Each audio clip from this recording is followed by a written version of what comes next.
정치권 소식 짚어보는 아침의 맞수 시간입니다. 패널 4분 모셨습니다. 이승훈 전 더불어민주당 전략기획위 부위원장, 노동일 파이낸셜 뉴스 주필, 조현삼 변호사, 최진영 변호사 나오셨습니다. 안녕하세요. 안녕하세요. 과방위 국감 마지막 날까지도 최민희 위원장을 둘러싼 공방이 벌어지면서 최 위원장이 결국 사과했습니다. 영상으로 보겠습니다. 과방이 나오는 게 스트레스입니다. 그래서 그런지 몰라도 과일도 싫고 과자도 싫습니다. 과자 들어가는 건 다 싫어요. 과방위는 민의의 정당이라고 이야기를 합니다. 이 국민 다수, 절대 다수의 목소리가 최민희 위원장의 사퇴를 요구하고 있습니다. 국정감사 기간 국회 사랑제에서 딸 결혼식 논란이 일어난 데 대해 우선 국민 여러분께 사과드립니다. 이번 일을 계기로 국민 눈높이에 맞춰 더 신중하게 일을 처리하도록 하겠습니다. 다시 한번 이번 논란에 대해 깊이 사과드립니다. 민의의 전당이 되어야 할 국회인데 과방위는 민희의 전당이 됐다. 사퇴해라라는 목소리까지 나온 어제 과방위였습니다. 그런데 최민희 위원장은 사과를 했어요. 사퇴, 그러니까 본인의 거취에 대한 언급은 없었습니다. 어떻게 보셨어요? 글쎄, 우리가 다 이미 얘기했기 때문에 되풀이할 필요는 없지만 딸의 결혼식을 국정감사 기간에 국회에서 했다. 이 자체는 아무리 어떤 변명이 있어도 문제가 있는 거죠. 합리적인 의심이 들 수밖에 없는 거 아니겠습니까? 일부러 그렇게 했다. 이렇게 할 수밖에 없는데 전 그거보다 그거지만 더 중대한 문제는 자신에 대한 보도를 문제 삼으면서 MBC 보도본부장을 퇴장시킨 그 부분이라고 생각합니다. 이 부분은 정말 언론 자유, 개인의 문제가 아니고 언론 자유에 대한 중대한 침해거든요. 그러니까 이런 점에 대해서 그동안도 계속해서 뭐가 문제냐 이렇게 우기다가 사과한 데 대해서는 진일보했다고 평가하고 싶습니다. 그런데 이런 문제가 계속해서 사과로 끝내고 위안부에 넘어간다면 이런 일이 또 되풀이될 수밖에 없는 거잖아요. 이춘석 의원이 보신 주식투자 문제로서 법사위원장을 사퇴하고 탈당까지 했지 않습니까? 그 정도까지는 아니어도 상당한 정도의 본인의 거취에 대한 표명이 있어야 한다고 생각합니다. 지금 민주당 내부에서도 아마 그런 기류가 있는 것으로 그렇게 지금 알고 있습니다. 민주당 내부 기류 말씀해 주셨는데 정청래 대표도 최민희 위원장에게 전화를 해서 그간의 일들에 대해서 자초지종을 좀 물어봤다는 얘기 있고 그 부분에 대해서 박수현 수석 대변인도 이게 당의 염려를 전한 것이라고 친절하게 해석까지 해줬었거든요. 그러니까 어떤 최민희 위원장에 대한 당의 다음 스텝이 나올 수도 있는 거라고 보십니까? 그건 좀 지켜봐야 되겠습니다만 좀 부담스러운 건 맞는 것 같아요. 최민희 위원장이 처음부터 그냥 사과를 깨끗하게 해버렸으면 이런 논란이 좀 지속되지 않았을 것 같은데 자신에 대한 어떤 공격을 마치 어떤 방통위의 어떤 개혁과 관련해서 방송의 독립성과 관련해서 좀 자신을 비판하는 것처럼 얘기를 했고 또 양자역학하느라 딸의 결혼식 날짜를 몰랐다라고 하는 거 실은 바쁘다 보면 모를 수도 있지만 그럼에도 불구하고 주도적으로 딸이 했다 할지라도 또 본인은 부모이기 때문에 알 수밖에 없고 몰랐다 할지라도 이걸 또 변명할 수 있는 부분이 아니잖아요. 그런 측면에서 조금은 아쉬웠고 이를 키운 측면이 있다. 다만 이제 딸이 2번 결혼했다거나 또 이런 축의금을 받은 게 뇌물이다. 이런 주장은 실은 허위 악의적 보도는 맞아요. 근데 이걸 최민희 의원이 반박하기보다는 객관적인 여론에 의해서 걸러지는 것들이 좀 낫거든요. 근데 자신의 억울함을 좀 강하게 주장하다 보니까 마치 잘못이 아무것도 없다라고 변명하는 것처럼 보였던 부분이 사태를 좀 키웠던 측면이 있고 민주당이라든가 최민희 의원도 이 부분을 좀 엄중하게 바라보고 있습니다. 이 결혼식 논란에 대해서 딸이 직접 입을 열었습니다. SNS에 글을 올렸는데 그러니까 국감 기간에 맞춰서 결혼을 한 건 맹세코 아니다라는 취지의 얘기들을 올렸어요. 다만 그렇다고 하더라도 혼주인 최민희 위원장이 책임으로부터 좀 자유로워질 수 있는 부분이라고 보십니까? 말씀드린 것처럼 이른바 축의금 수금령 2차 결혼식 아니냐라는 의혹이 야권을 비롯해서 많은 국민으로부터 제기를 되니까 이제야 이해 당사자인 따님이 지금 직접 글을 올렸습니다. 사실 이 사건이 문제가 되었을 때에 최민희 의원은 입을 닫으시고 사실상 본인의 보좌관을 통해서 굉장히 깨알 같은 그간의 경위를 글을 올렸던 적이 있습니다. 그런 과정 속에서 이른바 3대 갑질 의혹이 벌어졌던 것이죠. 한마디로 MBC와 관련된 언론에 대한 갑질 의혹, 두 번째 피감기관에 관한 결국 지금 국정감사 때 이렇게 그 결혼을 함으로써 사실상 수금을 압박하는 것이 아니냐 하는 그런 의혹. 나아가 본인이 해명하거나 본인 가족들이 해명해야 되는 것이지 왜 본인의 그 보좌관들이 이런 부분을 해명해야 하는 그런 보좌관에 대한 갑질 의혹이 있는데요. 이런 부분이 직접적으로 최민희 위원장 따님에 대한 어떤 그 문제가 되니까 아마 본인들도 이 사안에 대해서 적극 대응하는 것으로 보이는 것 같은데요. 본인은 억울할 수가 있을 수 있다고 봅니다. 결국 요즘 같은 경우에 먼저 혼인 신고를 해놓고 결혼식은 뒤에 할 수도 있으니까. 하지만 그럼에도 불구하고 전체적으로 공익의 대변자, 말 그대로 민의의 대변을 해야 되는 분이 국회를 사적으로 이게 보면은 국감인데 사감이다라는 얘기까지 하고 이 사실상 뇌물죄로 뒤에 얘기하겠습니다. 고소당했는데 그러면은 피감기관 돈 준 사람은 이제는 뇌물로 조사받아야 되는 이런 민폐를 끼친다고 하면은 이에 대해서는 명확한 사과와 더불어 그에 따르는 후속 조치가 필요한 것이 아닌가 생각입니다.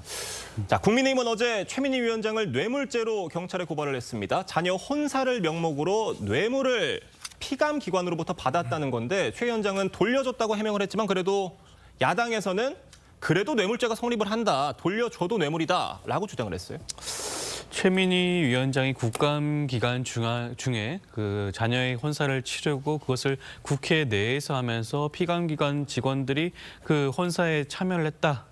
다른 부분에 대해서 뭐 도덕적이라든가 정치적인 비판은 할 수가 있겠죠. 그 부분에 대해서는 최민희 위원장이 좀 아프게 느낄 부분은 있는 것 같습니다. 그렇지만 이거와 별개로 형사적인 처벌 여부는 다르다고 할 수가 있겠죠. 뇌물죄가 성립이 되기 위해서라면 직무 관련성이라든가 대가성 등이 입증이 되어야 됩니다. 우리 법원에서도 축의금이라든가 부의금과 같이 전통적인 관원 상제에 따른 의례금인 경우에는 직무 관련성이 있는 사람이 그런 축의금을 지급을 했다고 하더라도 이것이 뇌물죄가 성립이 되지 않는다라는 그런 입장을 견지하고 있어요. 그렇다고 한다면 이러한 모든 사실관계를 따져보게 된다면 과연 최민희 위원장이 본인의 자녀의 혼사에 받은 축의금이 뇌물죄인 건가 한번 따져봐야겠죠. 부정한 청탁이 있는 것도 아니었습니다. 그리고 즉각적으로 돌려주기도 했죠. 물론 일주일 정도의 시간이 있었다고 하지만 그런 여러 가지 그런 지급한 사람을 명단을 확인한 다음에 즉각적으로 돌려주는 모습을 보여줬기 때문에 과연 불법 영득 의사가 있었는지도 따져봐야 될 문제입니다. 여러 가지 부분을 살펴봤을 때는 이를 뇌물죄로 고발하는 것 자체가 정치적인 목적이 담겨 있는 게 아닌가, 정쟁의 하나의 축으로 삼으려는 게 아닌가라는 생각이 들 수밖에 없기 때문에 이 부분에 대해서는 다시 한번 생각할 필요가 있지 않을까 싶습니다. 최진영 변호사님 보시기엔 어떻습니까? 이게 일반 형사 사건이 아니잖아요. 고위공직자에게 제기된 뇌물 의혹이기 때문에 고위공직자의 경우에는 그런 대가성이나 직무 관련성을 좀 더 포괄적으로 봐야 된다는 주장도 있습니다. 그렇습니다. 그렇기 때문에 지금 일개 국회의원이 아니고 이제는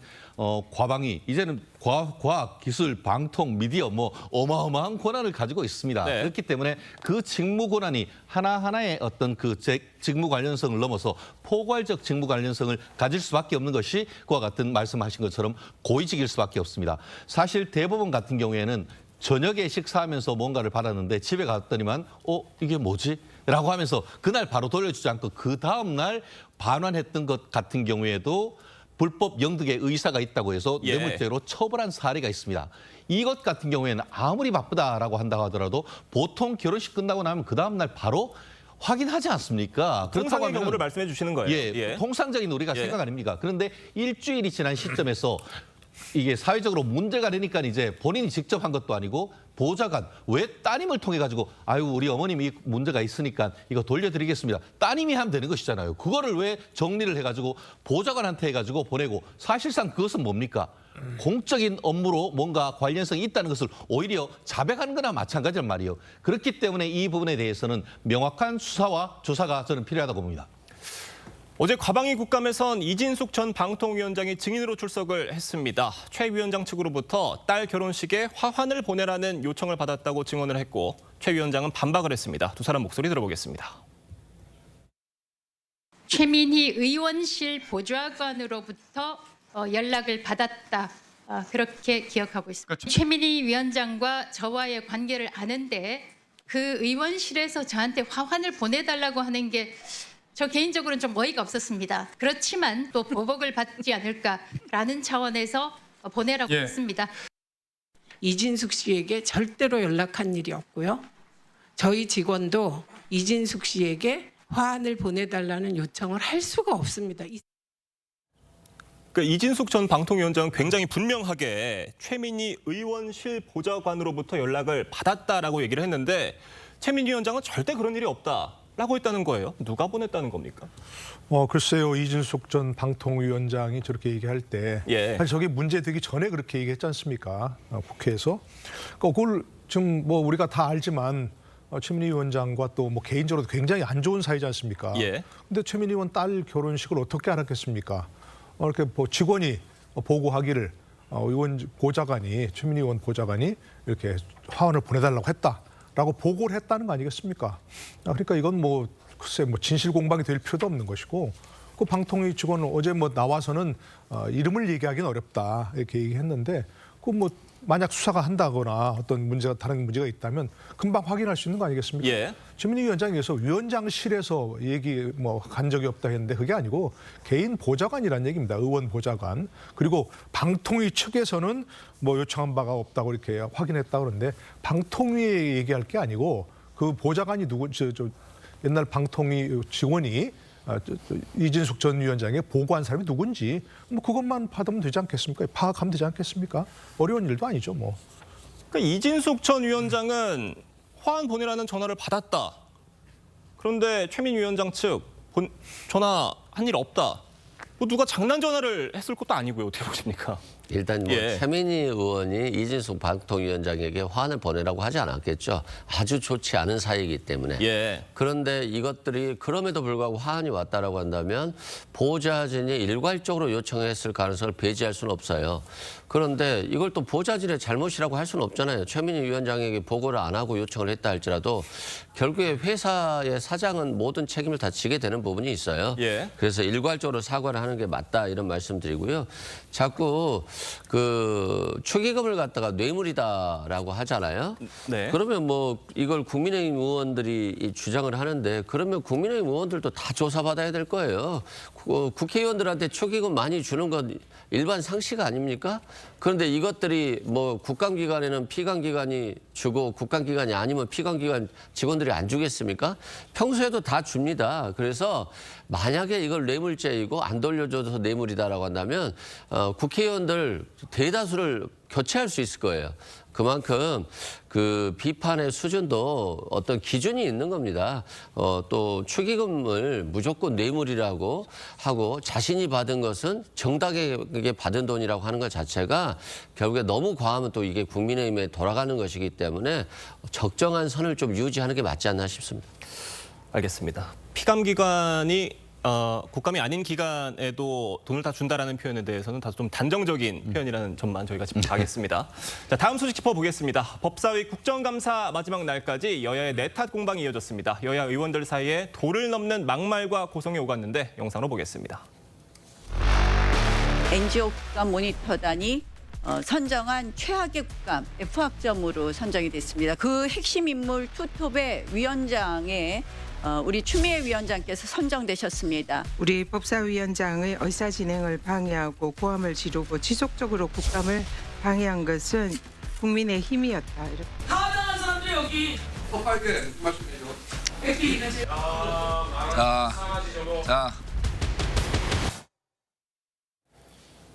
그러니까 꾀꾀기는 이제 곽규택 의원의 성을 딴 멸칭으로 보이고 뭐 서팔계도 마찬가지입니다. 멸칭들이 오갔는데 이게 법사위 국감 마지막 날이었어요. 어떻게 보셨습니까? 글쎄 정말 국회의원들이 저런 수준인 줄은 정말 몰랐습니다. 이거 아침부터 저런 얘기 듣는 건 시청자들에게 예의가 아니라고 생각하는데 의원들끼리 자기 지칭할 때 존경하는 암흑의 의원께서 되게 그렇게 붙이지 않습니까? 네. 저런 분들을 어떻게 존경하겠습니까? 막말, 욕설, 고함 지르고 삿대질하고 심지어 몸싸움까지 하는 이건 F학점이 아니고 그냥 법사위를 해체해야 될 사유가 아닌가 싶습니다. 우리가 지금까지 돌아보면 항상 국정감사 끝난 다음에 언론에서 하는 얘기가 국정감사 무용론 이게 나옵니다. 이번에야말로 정말 그런 국정감사 무용론이 확실하게 드러난 그런 것이 아닌가 싶어서 뭔가 정말 근본적인 대책을 강구해야 되는 거 아닌가 싶습니다. 이렇게 한꺼번에 뭐 날짜 정해서 모든 국정을 그렇게 감사하는 그런 거 하지 말고 문제가 생길 때마다 수시로 국정을 감사하든 조사하든 그런 쪽으로 조금 그 제도를 개선하는 것도 필요하지 않을까 싶습니다. 어제 저 상황에서 추미애 법사위원장이 뭐라고 했냐면 박규택 의원이 서영교 의원을 향해서 서팔계란 표현을 썼다, 멸칭을 썼다. 한 번 더 하면 퇴장 조치 시키겠다라고 했어요. 그랬더니 국민의힘에선 왜 꾀꾀기는 냅두고 서팔계에 대해서만 그러느냐라면서 편파적이다라는 말이 나왔습니다. 상황 어떻게 보셨습니까? 일단 저 모습을 보는 국민들이 굉장히 불편할 거예요. 우리 국회의원들의 수준이 또 낮다라고 생각할 수도 있기 때문에 저런 모습들은 정말 자제해야 될 것 같고요.